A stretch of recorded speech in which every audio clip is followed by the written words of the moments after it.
mikopo, lakini hiyo mikopo tunaisikia tu, mikopo ya serikali tunaisikia tu kwa jina. Jina langu naitwa Selina Wilibeti Matei. Biashara hii imeanza lini? Biashara hii nimeanza muda mrefu toka mwaka 2014. Nini kilifanya uanze biashara mantilie? Kutokana na changamoto za maisha mwanangu, nimeamua bwana nijikite kwenye biashara kama hii. Kutoka pata faida kiasi gani au changamoto kubwa ni ipi? Faida ya biashara kila mtu ana siri yake mwenyewe, huwezi kuiweka hadharani.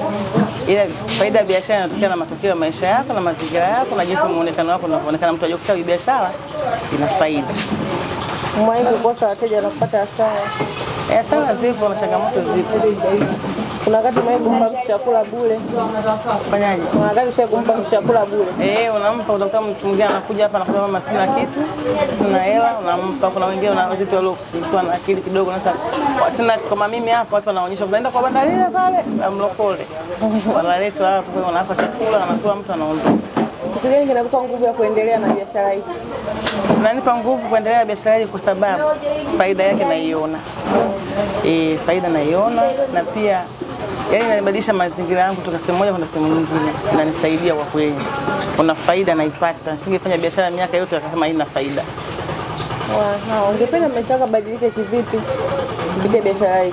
Biashara hii kama hivyo unavyoona sasa hizi tunabeba tu la kawaida. Natamani na mimi niwe na hoteli kubwa, mgahawa mkubwa, wenye mazingira mazuri, sio hivi kama hivi, lakini natamani na mimi nifike mbali.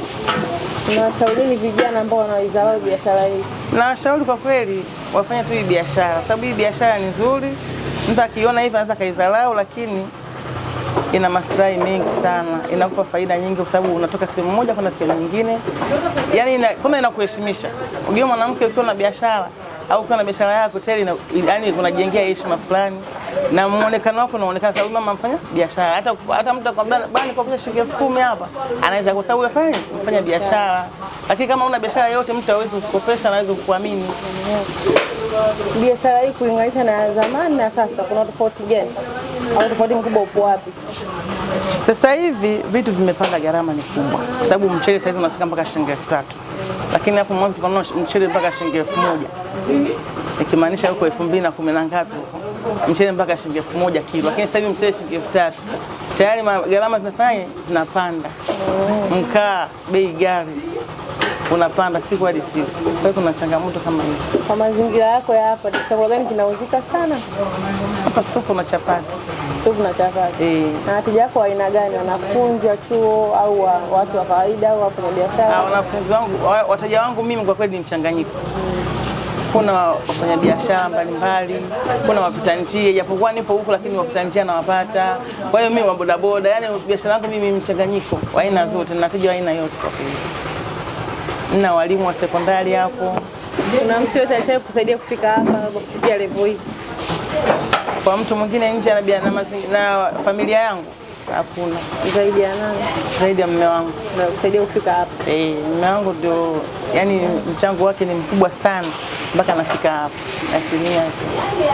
Unajisikiaje sifa zako mtaani, labda watu wanavyofurahia chakula chako, wanavyokula chakula chako vile wanafurahi? Najisikia furaha na mimi naendelea, biashara yangu inazidi kukua kutokana na ile kwa mazuri. Yaani ukifika hapa Mlandizi tukishakuuliza kwa mazuri, najulikana kwa ajili ya biashara hii ya mantilie. Au hoteli kona ni hapa. Ungependa serikali au jamii ikusaidie vipi ili kukuza biashara yako? Napenda serikali nisaidie kuniongezea hata mtaji. Unajua sasa hivi kuna mikopo, lakini hiyo mikopo tunaisikia tu, mikopo ya serikali tunaisikia tu kwa jina. Kutokana mpaka iwe na vikundi. Lakini tungependa itasaidie hata sisi wafanya biashara mmoja watuamini na watupe mikopo ambayo ile ya Mama Samia. Watuamini, sio mpaka tuwe na vikundi. Sisi mmoja wenyewe tunafanya tunaweza, lakini kwenye vikundi vingine tunaogopa kwa sababu nini? Unakuwa na kikundi, kila mtu na moyo wake. Kila mtu na changamoto zake. Kila mtu ana mahitaji yake. Unapopanga wewe ulipe, mwenzako yeye anapanga afanye mambo mengine. Mnakuta mnakuwa lakini mmoja na uwezo. Asante mama kwa ushirikiano wako, na hii ni Sauti ya Mtaa kutoka Coop Inki TV.